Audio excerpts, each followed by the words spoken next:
Today we're going to have a look at the Yukon Outfitters Walkabout Rainfly Tarp.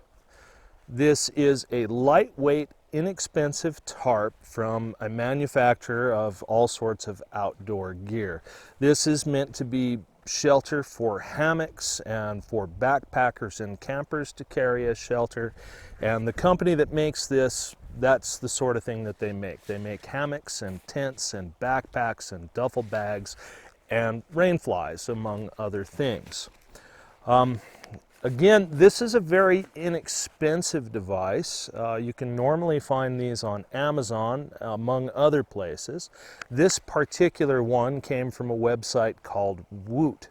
There was a Woot deal, and this was even less expensive than it normally would. So normally, when I go over these tarps, I lay them out on the ground and I show you where all the tie-outs are, and we measure them and we verify a bunch of details.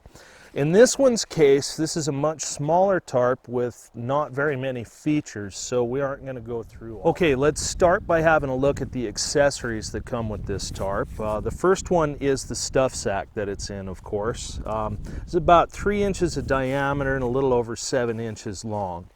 It is too small for this tarp and its accessories. While they fit in there, putting this away out in the field after you've used it, it's too small, it's too tight. It is a huge hassle to get the tarp and the accessories back into this stuff sack when you are ready to leave the area you are in. So just starting right off with that, the stuff sack is too small. It does have a cool little handle on it, and then it's got a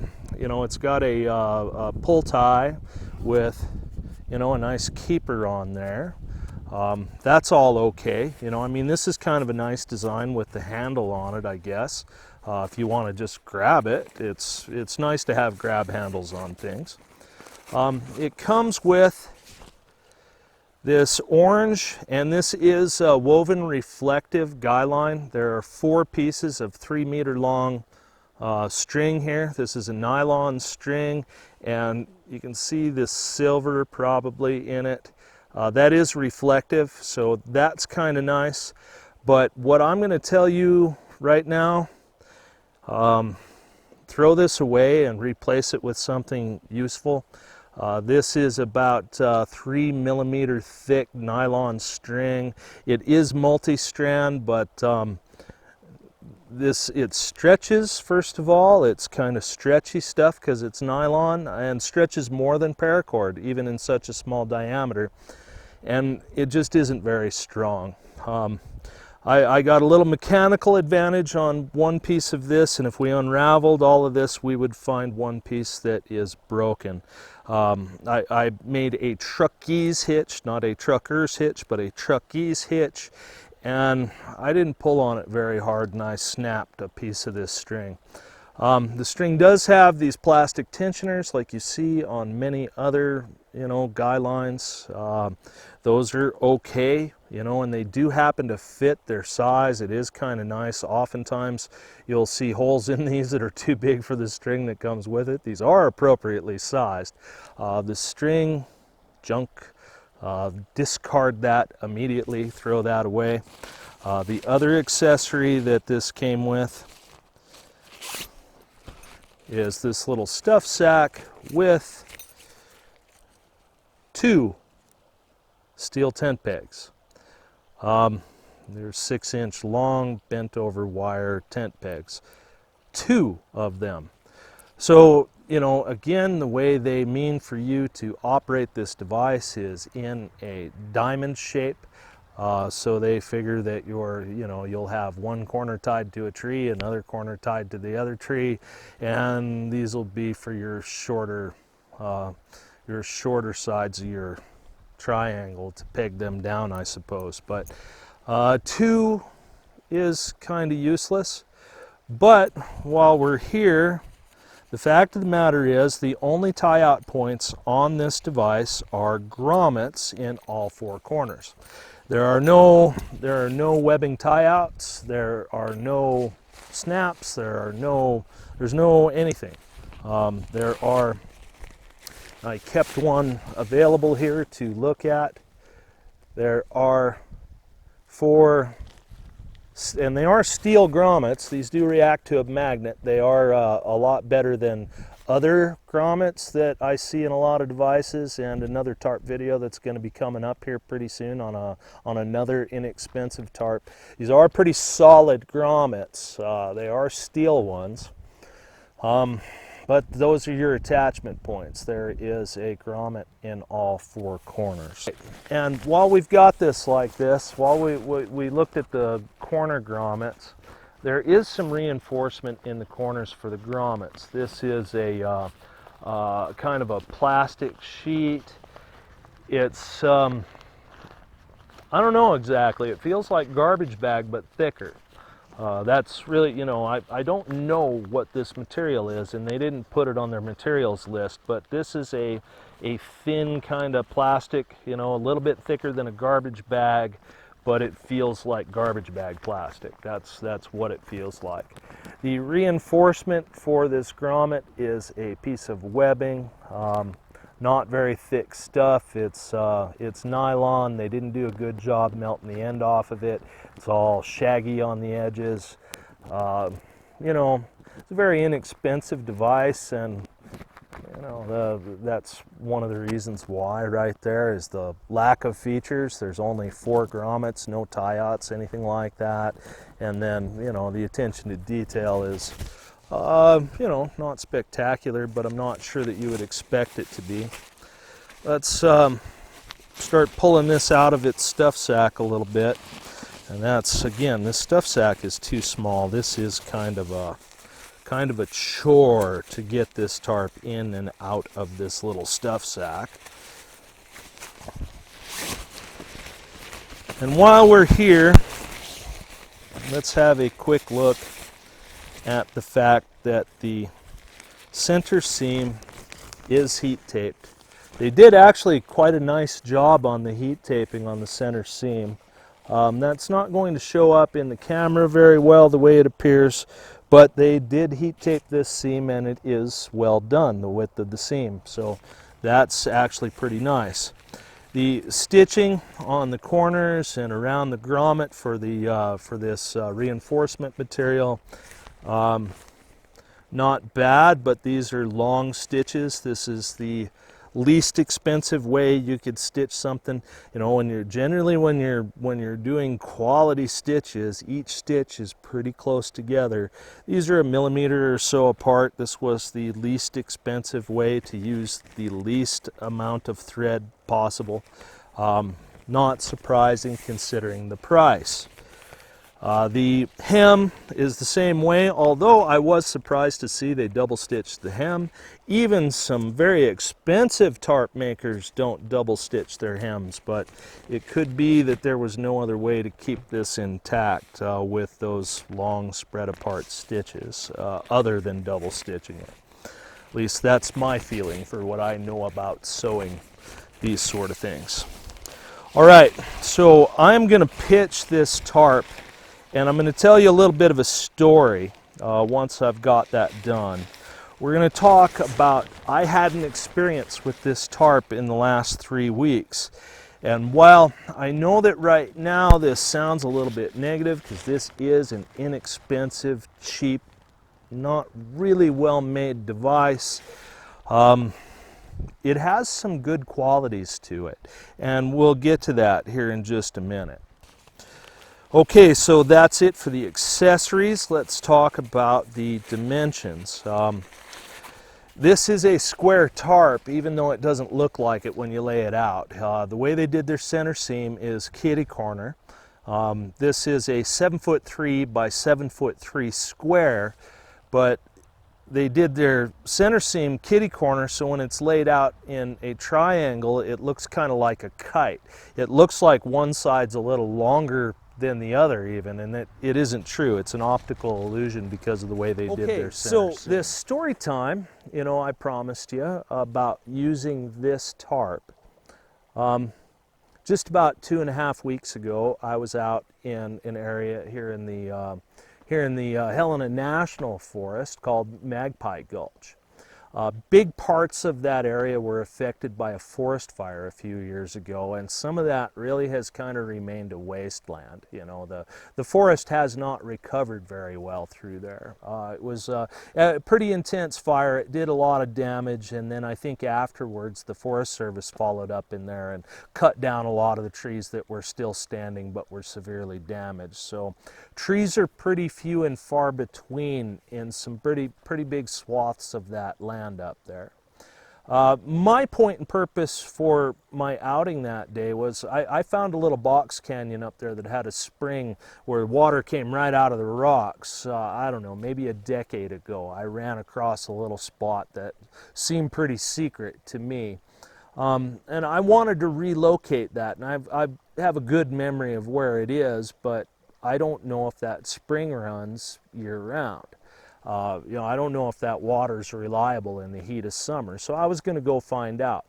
The trailhead where I parked is only about 3 miles from where I was going, so I wasn't going to be out all that long. You know, it was a 6-mile total day was all I was planning, and that's not very much. So I have got this little sling bag that I just had a few items in. One of those items was this tarp. I've been trying to do some testing on this tarp this summer. And I had a nice hank of paracord, a little bit of bank line, a couple of tent stakes, 2 bottles of water, some protein bars, my fire kit, and a Mora knife, and that was about it. It's really all I had with me. There are probably a few other little odds and ends in that bag, like I think there's a drum liner in the back of it, and there are, you know, a couple of little things that you know, a guy may or may not need, but I was out lightweight that day. It was going to be a quick trip out, and that was that. So the first mile of that hike is pretty dense forest, and then you start getting into where the forest fire was, and it thins out in a hurry, and you end up in, you know, what I've already told you is kind of a wasteland. So I walked through that trail out into that wasteland a little bit, and as I was getting out of the trees, I did notice some storm clouds on the ridge beside me. They were starting to boil up. And I thought, well, you know, maybe I should try to cross this in a hurry and get over to where there might be some shelter, you know, closer to my destination. So I started hustling it up. I started moving along at least as well as I could, because there's no trail out there. That's all just, you know, brush and a lot of still downed logs that haven't rotted away yet, and it's kind of rough terrain. Like I keep calling it, it's kind of a wasteland along there. It's really not, you know, not an easy trek. But I started moving along anyway, you know, and I got about halfway across it when the first raindrop hit me. And, you know, it was a giant raindrop, and it was pretty warm out. It was 87, 88 degrees out that day, and big raindrops plus hot weather often equal hail. And that's exactly what I ended up experiencing. When that first raindrop hit me, I knew. I think I could start to hear the hail coming. And I did find, you know, a tree that wasn't completely destroyed. It wasn't alive, but, you know, I don't know. And it's really hard to describe. The tree was only about 15 feet tall, but it had a big trunk. The fire had taken the top off of that tree, and it was one the Forest Service decided not to take down for whatever reason. They've got their own reasons on which ones they decide to cut down, and it has to do with erosion and whatnot. But I got up to that tree, and I put this tarp up in this configuration, and as I was putting my first tent stake in, the first hailstone hit me in the back, and man, did that sting. The hail that came down wasn't as big around as a quarter. It was probably a little bit bigger than nickel diameter, you know, and wow, that first one that whacked me just stung, you know, and I thought, oh man, this is not enough shelter for a hailstorm.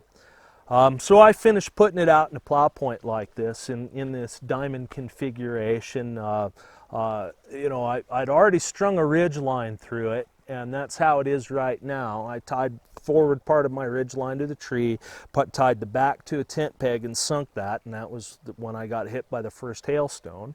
All I needed to do was get 2 more tent pegs in and get under my shelter, and that's what I did. I probably got hit by 12 or 15 hailstones before I was able to get under this tarp.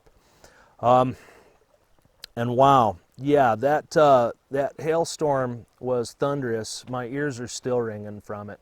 It came down about 8 or 9 minutes of just hail. When it was all done, there was about 2 inches, maybe 2.5 inches of hailstones across that area I was in. And it was a severe hailstorm. So that hailstorm, you know, was narrow and fast moving. And while it was passing over me, it just, wow, it was thunderous. The noise was just impressive. And the whole time I was tucked under this tarp thinking, well, this tarp's going to get shredded and I'm going to start getting buried under stones. And the wind was blowing really hard and I just didn't think this was going to put up with it. It did. It did. And we'll have a run around this tarp here in just a minute. And you know, honestly, I can't find any serious damage on this tarp from that hailstorm. When all that storm had passed and it was back down to just rain coming down and it wasn't hailing on me anymore, there was a good 2 inches of hailstones laying on the ground. And let me tell you, that made it treacherous getting out of there. I never did make it to my destination. I turned around there, packed up and headed back to my truck, and boy, the ground was treacherous, especially everywhere that was up and down. You know, some of the level stuff wasn't too bad to walk on, but man, all the sloped parts that I had to walk on to get back it was treacherous. It was difficult going. So anyway, there's that story, and you know, I didn't think that this was enough tarp to put up with that kind of abuse. And I was dead wrong. I put it up almost identical to what you see now. This was, the nose of it was armpit high to me, and that's why I chose to put it up just like you see it. This is an identical configuration to how I pitched it for that hailstorm. So let's take the camera off the tripod and we'll take a quick walk around this, and I'll show you, you know, how. So let's have a quick look at this plow point here. What I did was, this is just a ridge line. I ran it through the corner of this grommet and then down the underside of this tarp. And that's going to be really difficult to see, but this goes to the other end of this tarp. And then there isn't much else to this. The other corners are just pegged down. And that ridge line comes out, you know, the exact same way as you saw it up there, is that it runs through the inside of the tarp, comes out that grommet, and then down here I've got it out to a tent peg, and then this other corner down here is pegged out. So this is what it looks like from the back, you know, and actually for a you know, 7'2", 7'3" by 7'3" tarp, it's actually quite a lot of coverage in that sort of a configuration. Now, I kind of did what I did really rather on purpose. I could have pegged this back corner all the way to the ground, and when I was in that hailstorm, I'm really glad I didn't. I strung that on a string like that and gave it, you know, some area between the ground and it. The wind was able to blow through there some, and you know, the tension didn't get too high for the device, and I think that that's why none of those hailstones broke through this tarp or started to tear it up. This is almost like it's on bungee cords this way. You know, this is you know, not quite like that, but very close. You know, air was able to get under it, so it had some loft while the wind was blowing. And you know, it's just string. You know, nylon string is basically as a ridge line, but the ridge line isn't level. It goes from up at the tree down to the ground. And you know, it was able to absorb hail hits, and lots of them, thousands of them. And if you look at this material, you know, you can see that there's a little bit of damage on it. You know, there's some creases and wrinkles and cracks kind of in it. This took a beating. This just took a heck of a beating, and you know, it survived. Nothing tore through. You know, you can see that it's kind of ugly now. It sure isn't a nice flat piece of material. It is ugly from being beaten by hail, but it survived and it kept me safe. You know, once I was under this, I think I let the fabric touch me a couple of times and might have got stung a little bit, but only because, you know, it doesn't provide as much coverage as a guy would like. You know, let's come back around here.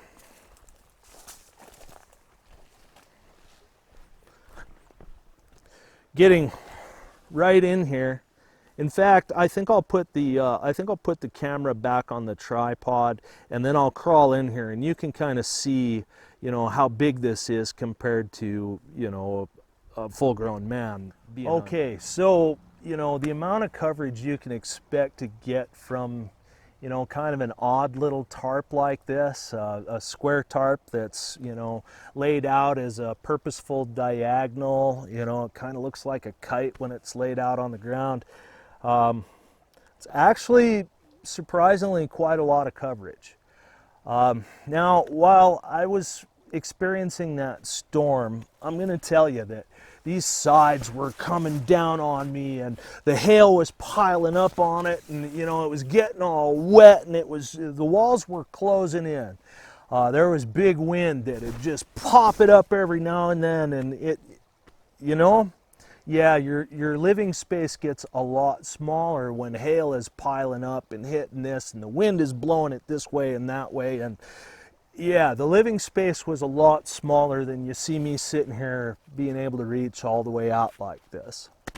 But it was big enough to keep me more or less dry.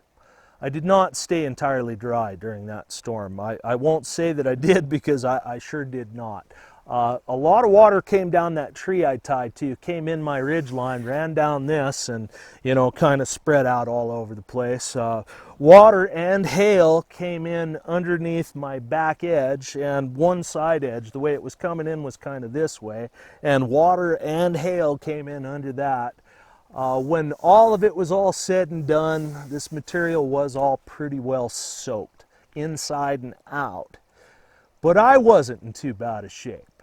You know, I was relatively dry, but this tarp wouldn't have remained keeping me dry for any whole lot longer than it did. This tarp is advertised as being 190 Tex polyester, and I believe that's true. It's also advertised as having a thermopolyurethane coating on the inside that is 1,000 millimeter hydrostatic head rated. In other tarp videos, we've talked about this hydrostatic head rating. 1,000 is not good enough. You know, according to, say, REI, the experts at REI, they say 2,000 is the first thing you ought to be able to call waterproof, and everything under that is only water resistant, and maybe not even that. That's just the reality here. This is only a 1,000 millimeter hydrostatic head rating. And I'm going to add to that I do not believe that this is polyurethane coated. I believe that this has been sprayed with something, some sort of a DWR. After having this out a few times in the sun, and then that one storm, it used to be a little sticky feeling on the inside, as if it had some sort of a polyurethane coating. I don't believe that it does. I believe that this has been sprayed with a DWR of some sort on the inside. And that's weird. I don't really understand that. You know, the outside has a different texture than the inside, so it's almost like there's a coating. But I've showed you guys a lot of tarps, you know, and I know what a thermopolyurethane coating looks and feels like. This isn't that. this isn't that. It's not. That's not what this is. I'm not sure exactly what it is, but I do believe it's some sort of a spray. So, what this comes down to, would I recommend this device? Well, you know, for this amount of coverage, although I'm going to tell you that during that storm I wanted my head in the front and my feet in the back, not the way you're seeing me here. You know, all of me fits laying down here. Although, like I said, when that hail was coming down and knocking this down, I sure wouldn't want my head on that end. That was the way the hail was coming from. Yeah, it's big enough to cover a person in their backpack. Recommending this device. Okay, I have to offer it some loyalty because it took a beating for me. This, you know, how many people in your life would do that? You know, take a beating on your behalf. You got to offer that loyalty, right? Well, here's a device.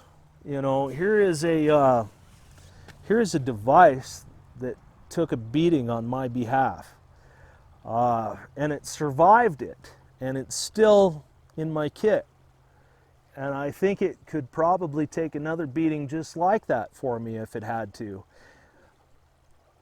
I have to offer that some loyalty. I absolutely have to be loyal to that yeah, it can take a beating. Some of the properties and features or missing features really make me not want to say, oh, you ought to go out and buy this. So we have to get down to the purpose for owning it. For an emergency device in your emergency kit, for a day bag, day hike device to maybe keep some rain or even some hail off of you, or put up to keep some sun off of you. The sun is beating on the other side of this right now, and I've got some nice shade here. For the price, when I bought this, it was a Woot deal. It was on Woot, and it was about $25. Looking around on Amazon the last few days while I was thinking about doing this video, selling for 37, 38 bucks on Amazon. I'm going to put a link down in the description. This is very similarly priced to the Snugpak Stasha. You can go back and look at my Snugpak Stasha video. That's an interesting device in the very, very close to this price range. There's a lot of competition in the right around $30 to $40 price range on stuff like this. And I'm going to show you one or two more of them before the summer's over, hopefully. This one, yeah, I'm going to offer it some loyalty, and I'm going to say you could spend up to $40 on this and you're getting your money's worth. I'm a lot happier with it at $25 that I spent on it as a Woot deal. But yeah, up to the current price that I'm seeing, around $38 on Amazon. Yeah, for an emergency device. Not as a, you know, I'm going to take this camping 500 times in its life. I'm going to use this as hammock cover 200 nights next year. No, these grommets and this kind of material, I don't think they're going to put up with that. Save your bacon on more than one occasion like it did for me. Yeah, it can do it. I'm going to offer it that kind of loyalty that, you know, I'm going to put a link down in the description of this on Amazon. If you need something lightweight, and this is lightweight, it doesn't weigh very much. If you need something that packs down small, and boy does this pack down small, it's about 6 inches long by about 3 inches in diameter when you get it and it's too small a stuff sack. Yeah, you know what? It's lightweight, it's small, it's easy to have with you, and gee whiz, it took a beating for me. I don't know why it couldn't take one for you if you needed it to. All right, that's it. That is the sum total of the words I have to say on this topic. I really appreciate the time you take coming out to the farm here by the creek with me today, and all the other videos you folks come and watch. I really do appreciate your time. I just think you're awfully kind to me with your time.